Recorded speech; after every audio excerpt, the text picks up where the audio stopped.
ಎಲ್ಲರಿಗೂ ನಮಸ್ಕಾರ.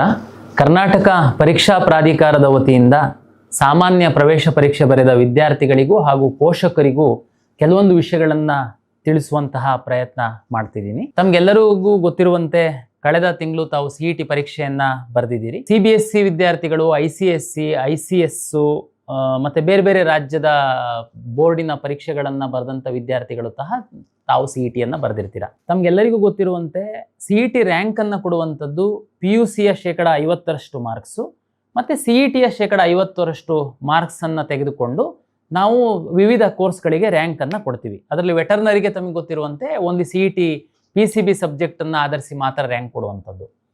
ಈ ಹಿಂದೆ CBSE ಮತ್ತು ICSE ಬೋರ್ಡಿನ ವಿದ್ಯಾರ್ಥಿಗಳಿಗೆ KEA ವತಿಯಿಂದ ನಿಮ್ಮ PUC ಮಾರ್ಕ್ಸ್ ಅನ್ನು ಎಂಟ್ರಿ ಮಾಡಲಿಕ್ಕೆ ನಾವು ಅವಕಾಶವನ್ನು ಮಾಡಿಕೊಡ್ತಿದ್ವಿ. ಈ ಬಾರಿ ನಾವು CBSE ಮತ್ತು ICSE ಬೋರ್ಡಿಂದ ನಾವು ತಮ್ಮ ಅಂಕಗಳನ್ನು, PUC ಅಂಕಗಳನ್ನು ನಾವು ತೆಗೆದುಕೊಂಡು ನಾವೇನೇ ಅಪ್ಡೇಟ್ ಮಾಡ್ತಾ ಇದ್ದೀವಿ. ಹಾಗಾಗಿ ತಾವ್ಯಾರೂ ನಿಮ್ಮ PUC ಅಂಕಗಳನ್ನು KEA ವೆಬ್ಸೈಟಲ್ಲಿ ಅಪ್ಡೇಟ್ ಮಾಡುವಂತಹ ಅಗತ್ಯವಿಲ್ಲ. ತುಂಬ ವಿದ್ಯಾರ್ಥಿಗಳು ಕೇಳ್ತಾ ಇರುವಂಥದ್ದಕ್ಕೆ ತಮಗೆ ತಿಳಿಸ್ಬೇಕು ಅಂತೇಳಿ ನಾನು ವಿಡಿಯೋ ಮೂಲಕ ತಮಗೆ ತಿಳಿಸ್ಲಿಕ್ಕೆ ಇಚ್ಛೆ ಪಡ್ತೀನಿ. ಬೇರೆ ರಾಜ್ಯದ ವಿದ್ಯಾರ್ಥಿಗಳು ಕೆಲವರು ಇದ್ದಾರೆ. ಅಂದರೆ ಬೇರೆ ಬೇರೆ ರಾಜ್ಯದ ಬೋರ್ಡ್ ಪರೀಕ್ಷೆ, ಅಂದರೆ ಉದಾಹರಣೆಗೆ ಹೊರನಾಡು ಕನ್ನಡಿಗರು, ಗಡಿನಾಡು ಕನ್ನಡಿಗರು ಏನಿದ್ದೀರಾ, ತಾವು ಬೇರೆ ರಾಜ್ಯದ ಬೋರ್ಡಿನ ಪರೀಕ್ಷೆಯನ್ನು ಬರೆದಿರ್ತೀರಾ.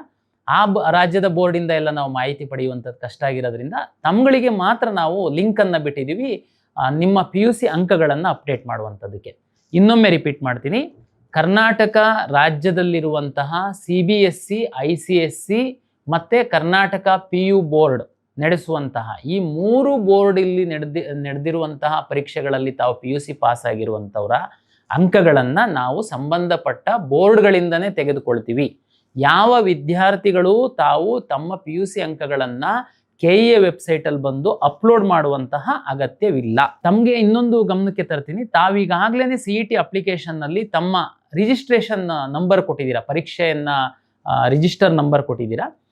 ಒಮ್ಮೆ ಚೆಕ್ ಮಾಡ್ಕೊಳ್ಳಿ, ಏನಾದರೂ ತಪ್ಪಿತ್ತು ಅಂತಂದರೆ ಸರಿಪಡಿಸಿ, ಎಡಿಟಿಂಗ್ ಆಪ್ಷನ್ ಇದೆ. ಯಾಕೆ ಅಂತಂದರೆ ನಾವು ಬೋರ್ಡಿಂದ ನಿಮ್ಮ PUC ಅಂಕ ಬಂದಾಗ ನಾವು ಮ್ಯಾಚ್ ಮಾಡ್ತೀವಿ. ನೀವು ರಿಜಿಸ್ಟರ್ ನಂಬರ್ ಸರಿ ಬರೆದಿತ್ತು ಅಂತಂದರೆ ಸರಿಯಾಗಿ ಮ್ಯಾಚ್ ಆಗುತ್ತೆ. ಇದು ತಮ್ಮ PUC ಅಂಕಗಳನ್ನು ಎಂಟ್ರಿ ಮಾಡುವಂಥದ್ದಕ್ಕೆ ಸಂಬಂಧಪಟ್ಟಂತೆ ಸಾಕಷ್ಟು CBSE, ICSE ವಿದ್ಯಾರ್ಥಿಗಳು ದೂರವಾಣಿ ಮೂಲಕ ನಮಗೆ ಕೇಳ್ತಿದ್ದರಿಂದ ನಾನು ಇದನ್ನು ತಮಗೆ ತಿಳಿಸ್ಲಿಕ್ಕೆ ಇಚ್ಛೆಪಟ್ಟೆ.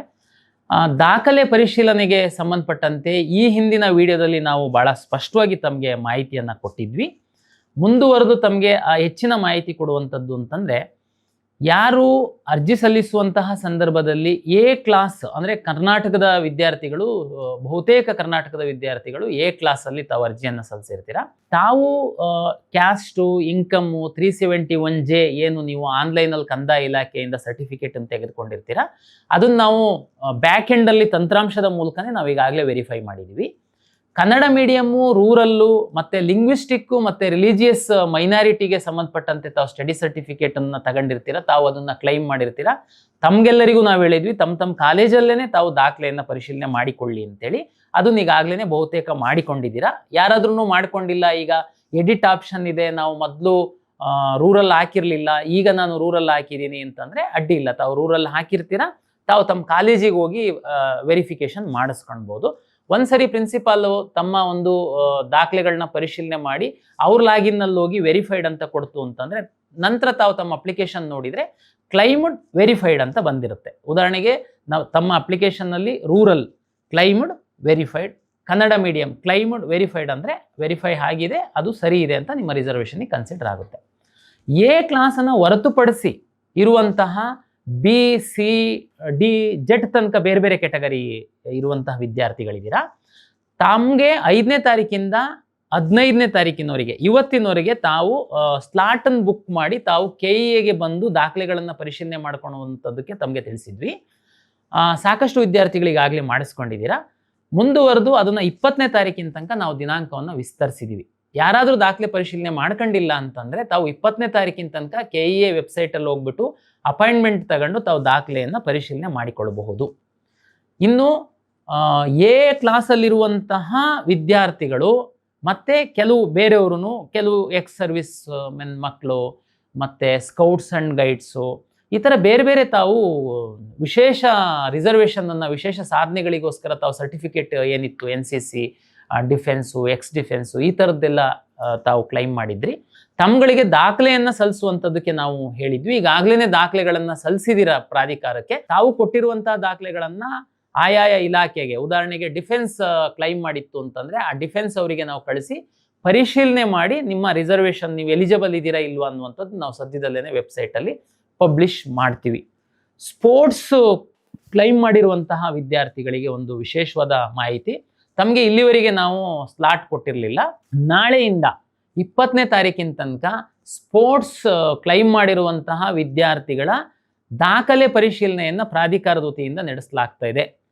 ಯುವಜನ ಮತ್ತು ಕ್ರೀಡಾ ಇಲಾಖೆ ಅಧಿಕಾರಿಗಳು ಇಲ್ಲಿ ಬಂದು ನೀವು ಏನು ರಾಜ್ಯ, ರಾಷ್ಟ್ರ ಮತ್ತು ಅಂತಾರಾಷ್ಟ್ರೀಯ ಮಟ್ಟದಲ್ಲಿ ತಾವು ಏನು ಸರ್ಟಿಫಿಕೇಟು ಮೆಡಲ್ಸ್ ಪಡೆದಿರ್ತೀರಾ ಆ ದಾಖಲೆಗಳನ್ನು ನೀವು ತೆಗೆದುಕೊಂಡು ಬಂದರೆ ಅವರು ಪರಿಶೀಲನೆ ಮಾಡಿ ತಾವು ಸ್ಪೋರ್ಟ್ಸ್ ಕೋಟಾದಲ್ಲಿ ಸೀಟ್ ಪಡಿಲಿಕ್ಕೆ ಎಲಿಜಿಬಲ್ ಇದ್ದೀರಾ ಇಲ್ವಾ ಅನ್ನುವಂಥದ್ದನ್ನು ತಿಳಿಸ್ತಾರೆ.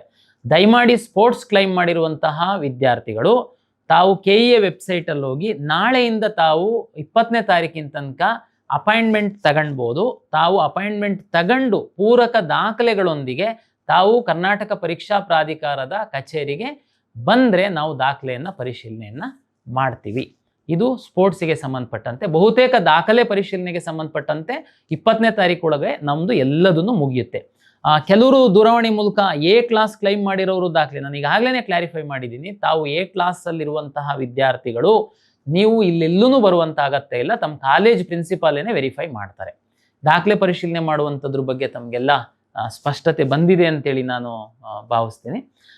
ಜೊತೆಗೆ ತಾವು ಇತ್ತೀಚೆಗೆ ಮಾಧ್ಯಮಗಳಲ್ಲಿ ನೋಡಿರ್ಬೋದು, ಕರ್ನಾಟಕ ಪರೀಕ್ಷಾ ಪ್ರಾಧಿಕಾರ ಮೊಬೈಲ್ ಆ್ಯಪನ್ನು ಸಹ ರಿಲೀಸ್ ಮಾಡಿದೆ. ತಾವು ದಯಮಾಡಿ ಮೊಬೈಲ್ ಆ್ಯಪನ್ನು ಡೌನ್ಲೋಡ್ ಮಾಡಿ. ನಮ್ಮ ವೆಬ್ಸೈಟಲ್ಲಿ ಲಿಂಕು ಮತ್ತು QR ಕೋಡ್ ಇದೆ. ನಾವು ಯಾವುದೆಲ್ಲ ಹೊಸ ಹೊಸ ಮಾಹಿತಿಗಳು ಬರುತ್ತೆ ತಮಗೆ ಮುಟ್ಟಿಸ್ಬೇಕು ಅಂತೇಳಿದೆ ಅದನ್ನು ನಾವು ಈ ಮೊಬೈಲ್ ಆ್ಯಪಲ್ಲಿ ಅಪ್ಲೋಡ್ ಮಾಡ್ತಾ ಇರ್ತೀವಿ. ನಿಮಗೆ ನೋಟಿಫಿಕೇಶನ್ ಡಿಸ್ಪ್ಲೇ ಆಗುತ್ತೆ, ಅದರಿಂದ ನಿಮಗೆ ಸಹಾಯ ಆಗುತ್ತೆ ಅಂತೇಳಿ ನಾನು ಭಾವಿಸ್ತೀನಿ. ಜೊತೆಗೆ ಈಗೇನು ತಾವು ನೋಡ್ತಾ ಇದ್ದೀರಾ ಯೂಟ್ಯೂಬ್ ಚಾನಲ್ಲು, ನಾವು ವಿದ್ಯಾರ್ಥಿಗಳು ಮತ್ತು ಪೋಷಕರಿಗೆ ಮಾಹಿತಿಗೋಸ್ಕರ ನಾವು KEA ವತಿಯಿಂದ ಅಧಿಕೃತವಾಗಿ ಈ ಯೂಟ್ಯೂಬ್ ಚಾನಲನ್ನು ಶುರು ಮಾಡಿದ್ದೀವಿ. ನಾವು ನಿರಂತರವಾಗಿ ಹೊಸ ಹೊಸ ಮಾಹಿತಿ ತಮಗೆ ಅನುಕೂಲ ಆಗುವಂಥದ್ದೇನಿದೆ ಅದನ್ನು ಕೊಡುವಂಥ ಕೆಲಸವನ್ನು ನಾವು ಮಾಡ್ತೀವಿ. KEA ಯೂಟ್ಯೂಬ್ ಚಾನಲ್ಗೆ ಸಹ ತಾವು ಸಬ್ಸ್ಕ್ರೈಬ್ ಆಯಿತು ಅಂತಂದರೆ ನಿಮಗೆ ಒಳ್ಳೆ ರೀತಿಯ ಸರಿಯಾದ ಮಾಹಿತಿ ಸಿಗುವಂಥದ್ದಕ್ಕೆ ಸಹಾಯ ಆಗುತ್ತೆ. ತುಂಬ ವಿದ್ಯಾರ್ಥಿಗಳಿಗೆ ರಿಸಲ್ಟ್ ಬಗ್ಗೆ ಕುತೂಹಲ ಇದೆ. ನಿಮಗೆಲ್ಲ ಗೊತ್ತಿರುವಂತೆ ನಾವು PUCಯ 50% ಅಂಕಗಳನ್ನು ಮತ್ತು CETಯ 50% ಅಂಕಗಳನ್ನು ಪರಿಗಣಿಸಿ ರ್ಯಾಂಕನ್ನು ನಾವು ನೀಡುವುದರಿಂದ ಕರ್ನಾಟಕ ರಾಜ್ಯ ಸರ್ಕಾರ ಏನು ಕಳೆದ ವರ್ಷದಿಂದ PUC ವಿದ್ಯಾರ್ಥಿಗಳಿಗೆ 3 ಪರೀಕ್ಷೆಗಳನ್ನು ಮಾಡ್ತಾ ಇದೆ. ನಾವೀಗಾಗಲೇ ತೀರ್ಮಾನ ಮಾಡಿರುವಂತೆ ಬೆಸ್ಟ್ ಆಫ್ 2 ತಾವು ಈಗಾಗಲೇ ಒಂದು ಪರೀಕ್ಷೆ ಬರೆದಿದ್ದೀರಾ, ಇನ್ನೊಂದು ಪರೀಕ್ಷೆ ಬರೆದು ಈಗ ವ್ಯಾಲ್ಯೂಯೇಷನ್ ನಡೀತಾ ಇದೆ. PU ಬೋರ್ಡಿನ ಕರ್ನಾಟಕ ರಾಜ್ಯದ PU ಬೋರ್ಡಿನ 2ನೇ ಪರೀಕ್ಷೆಯ ಫಲಿತಾಂಶ ಪ್ರಕಟವಾದ ನಂತರ ಅವರು ನಮಗೆ ಬೆಸ್ಟ್ ಆಫ್ 2ದು ರಿಸಲ್ಟನ್ನು ಕೊಡ್ತಾರೆ. ಆ ಮಾರ್ಕ್ಸನ್ನು ತೆಗೆದುಕೊಂಡು ನಾವು CET 50% ತಗೊಂಡು ನಾವು ರಿಸಲ್ಟ್ ಬಿಡುವಂಥದ್ದು. ಹಾಗಾಗಿ ನಮ್ಮ ಕಡೆಯಿಂದ ಎಲ್ಲ ಪ್ರಕ್ರಿಯೆ ಮುಗಿದಿದೆ. ನಾವು PU 2ನೇ ಪರೀಕ್ಷೆಯ ಫಲಿತಾಂಶ ಪ್ರಕಟವಾದ ನಂತರ ಅವರು ನಮಗೆ ಡಾಟಾ ಕೊಟ್ಟ ನಂತರ ನಾವು ರಿಸಲ್ಟನ್ನು ಬಿಡುಗಡೆ ಮಾಡ್ತೀವಿ. ತಾವು ಈ ಮುಂದಿನ ವಾರದಲ್ಲಿ ಆ ಎಲ್ಲ ಪ್ರಕ್ರಿಯೆ ಮುಗಿಯುವಂತಹ ಸಾಧ್ಯತೆ ಇದೆ. ಹಾಗಾಗಿ ತಾವು ಈಗ ಸದ್ಯಕ್ಕೆ ದಾಖಲೆಯನ್ನು ಸರಿಯಾಗಿ ಇಟ್ಟುಕೊಳ್ಳುವಂಥದ್ದು ಹಾಗೂ ಮುಂದೆ ತಾವು ಯಾವ ಕೋರ್ಸ್ಗಳನ್ನು ಆಯ್ಕೆ ಮಾಡಿಕೊಳ್ಬೇಕು, ಯಾವ ಕಾಲೇಜು, ಈ ಬಗ್ಗೆ ಹೆಚ್ಚು ತಾವು ಸ್ಟಡಿ ಮಾಡುವಂಥದ್ದಕ್ಕೆ ಎಲ್ಲ ಮಕ್ಕಳು ಮತ್ತು ಪೋಷಕರಲ್ಲಿ ನಾನು ಪ್ರಾಧಿಕಾರದ ವತಿಯಿಂದ ವಿನಂತಿಯನ್ನು ಮಾಡಿಕೊಳ್ತೇನೆ. ಎಲ್ಲರಿಗೂ ನಮಸ್ಕಾರ.